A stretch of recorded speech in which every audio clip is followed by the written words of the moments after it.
राहुल की उम्र शादी लायक हो गई थी, लेकिन अब तक उसकी शादी नहीं हुई थी। बस इसी बात से परेशान उसकी माँ हर जगह अपनी बेटी की शादी के बाद फैला देती है। ऐसे ही एक दिन राहुल के लिए एक लड़की का रिश्ता आता है, लेकिन राहुल को लड़की पसंद नहीं आती, जिस कारण राहुल उस लड़की से शादी करने से मना कर देता है। माँ, मैं इस लड़की से शादी नहीं करूंगा। अब कैसी कैसी लड़कियां दिखा रही है मुझे, मेरा और इसका कोई मैच ही नहीं है। कहाँ मैं कहाँ ये, अरे थोड़ा लेवल कर तो ढूंढिए माँ। देख बेटा, इतनी लड़कियों को रिजेक्ट करना सही नहीं है। पांचों उंगलियां एक बराबर नहीं होती, कुछ ना कुछ खराबी तो निकलती है। लेकिन माँ, इसका मतलब ये तो नहीं ना कि आप मुझे किसी के भी साथ बांधेगी। हाँ, तो तुझे अगर कोई पसंद है तो मुझे बता दे, मैं तेरी शादी उससे करवा दूंगी। माँ, अगर मुझे कोई लड़की पसंद होती तो घर में मैं इतने ड्रामे होने ही नहीं देता, मैं खुद ही उस लड़की को आपके सामने ले आता। इतना बोलकर राहुल अपने कमरे में चला जाता है, लेकिन राहुल का ऐसा बर्ताव देखकर सावित्री रोने लगती है। उसे रोता देख उसका पति मोहित कहता है, सावित्री, तुम क्यों राहुल की चिंता कर रही हो? अरे जब उसकी शादी लिखी होगी तब हो जाएगी। लेकिन अब मुझसे घर के काम नहीं होते, मेरी उम्र होती जा रही है। जिस तरह राहुल के नाटक है ना, उससे तो साफ जाहिर हो रहा है कि ये शादी करना ही नहीं चाहता। या तो वो किसी लड़की को पसंद करता है या फिर यूं ही कमारा रहना चाहता है। मोहित जी, आप राहुल को समझाइए ना, क्या पता आपके बात करने से वो मान जाए। सावित्री की बात सुनकर मोहित राहुल के कमरे में जाता है और उसे समझाने की कोशिश करता है, लेकिन राहुल तो अपने ही पापा को समझाने लगता है। ठीक है पापा, मान लिया मैंने, आपकी पसंद से शादी कर ली, लेकिन मैं अगर कहीं उसे बाहर लेकर जाऊंगा तो आपने सोचा भी है कि लोग क्या कहेंगे? ना वो मेरी हाइट से मैच करती है, ना शक्ल सूरत, ना ही वो पढ़ी लिखी है।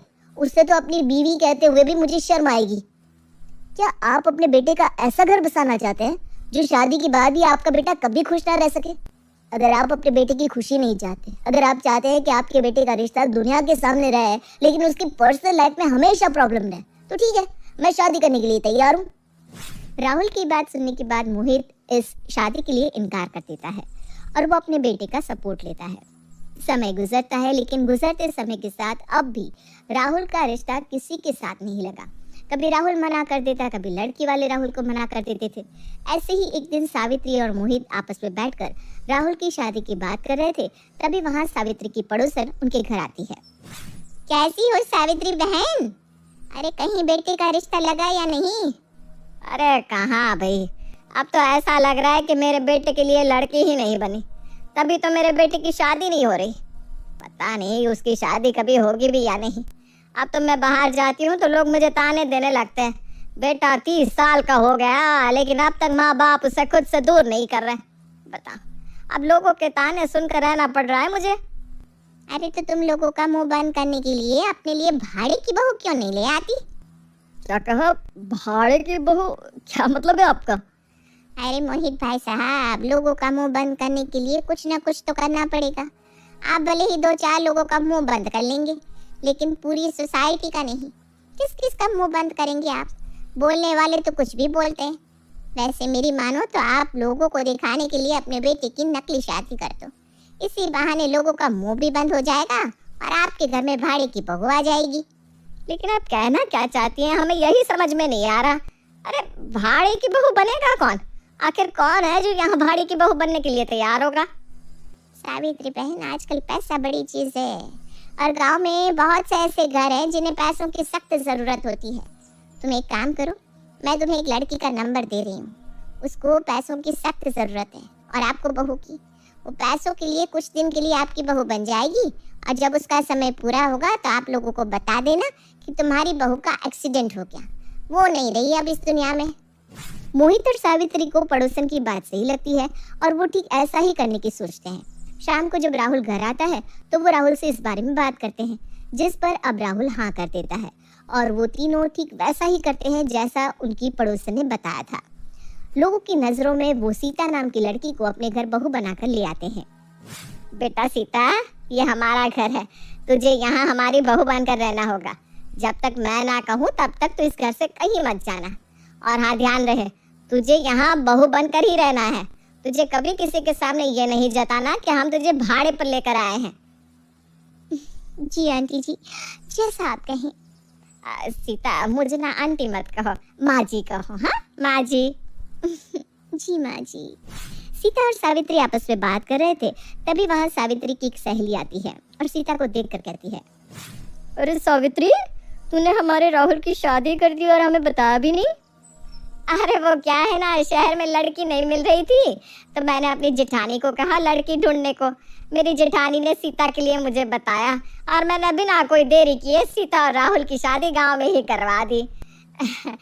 सीता बेटा, ये मेरी सहेली है, जाओ जाकर चाय ले आओ उनके लिए। जी मम्मी जी, मैं अभी लेकर आती हूँ। इतना बोलकर सीता वहां से चली जाती है और अपनी सास और उसकी सहेली के लिए चाय लेकर आती है। समय गुजरता है। गुजरते समय के साथ सीता वही करती जो एक बहू करती है। ऐसे ही एक दिन सुबह 5 बजे सीता उठकर घर में आरती कर रही थी। उसकी आरती की आवाज सुनकर राहुल, मोहित और सावित्री तीनों ही उठकर मंदिर में जाते हैं, जहाँ वो देखते हैं कि सीता घर के मंदिर में पूजा कर रही है। ये देखकर कहीं ना कहीं राहुल को भी अच्छा लगता है, लेकिन वो अपने माँ बाप के सामने कुछ नहीं बोलता। सावित्री, लगता है भाड़े के रूप में हमें अपनी असली बहू मिल गई है। हाँ मोहित जी, आप बिल्कुल सही कह रहे हैं, मुझे भी ऐसा ही लगता है, लेकिन हम इसे रोक भी तो नहीं सकते क्योंकि ये तो यहाँ सिर्फ 3 महीने के लिए आई है। इतना बोलकर सावित्री उदास होकर अपने कमरे में चली जाती है। समय गुजरता है। गुजरते समय के साथ राहुल और सीता को भी एक दूसरे से प्यार हो जाता है, लेकिन वो दोनों अपना अपना प्यार एक दूसरे के सामने जाहिर नहीं कर पाते।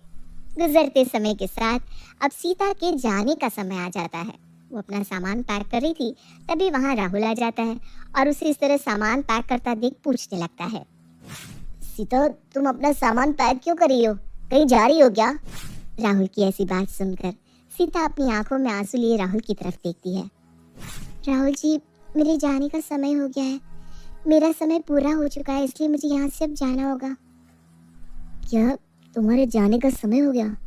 तुम मुझे छोड़कर जा रही हो? राहुल की बात सुनकर सीता बेड पर बैठ जाती है और रोते हुए राहुल से कहती है, राहुल जी जाना तो मैं भी नहीं चाहती इस घर से, क्योंकि इस घर में मुझे सबसे प्यार हो चुका है। भले इस घर की भाड़े की बहू बनकर आई थी मैं, लेकिन मुझे कभी इस घर में ये एहसास ही नहीं हुआ कि मैं इस घर की असली बहू नहीं हूँ। और तो और राहुल जी, जाने अनजाने में मैं आपसे प्यार भी करने लगी हूँ। मैं इस घर से नहीं जाना चाहती राहुल जी, नहीं जाना चाहती, मुझे रोक लीजिए। सीता और राहुल की बात सुनते ही मोहित और सावित्री आ जाते हैं। सीता बहू, हमने तुम्हारी बात सुन ली है और मैं तुम्हें यहाँ से जाने ही नहीं देना चाहती, इसलिए मत जाओ। हमने तुम्हें जाने को बोला ही नहीं और हमें यह भी पता है कि तुम भी ये घर छोड़कर नहीं जाना चाहती है ना बेटा? माँ जी आप... हाँ बहू, जिस तरह तू ये घर छोड़कर नहीं जाना चाहती, ठीक उसी तरह मैं भी तुझे इस घर से नहीं भेजना चाहती, क्योंकि मैंने भी तुझे अपनी बहू के रूप में अपना लिया है। और मेरा ये पागल बेटा, वो तो तुझसे बेहद प्यार करता है, लेकिन उसकी हिम्मत ही नहीं हुई तुझे ये बात बोलने की। हाँ बेटा, इस घर को छोड़कर मत जाओ। तुम भले ही इस घर में भाड़े की बहू बनकर आई थी, लेकिन अब हम चाहते हैं कि तुम इस घर में भाड़े की बहू नहीं बल्कि असली की बहू बनकर रहो। मेरे बेटे से शादी करोगी ना? सीता, मम्मी पापा बिल्कुल सही कह रहे हैं। मैंने तुम्हें अब तक अपने दिल का हाल नहीं बताया।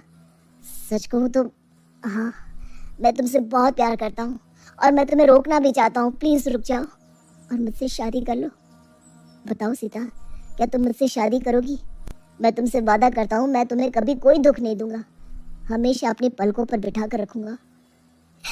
हाँ राहुल जी, हाँ। सबका इतना प्यार देखकर सीता खुद को रोक नहीं पाती और वो राहुल से शादी करने के लिए तैयार हो जाती है।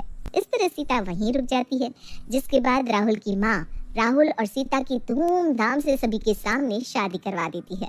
इस तरह सावित्री की भाड़े की बहू उसकी अपनी बहू बन जाती है।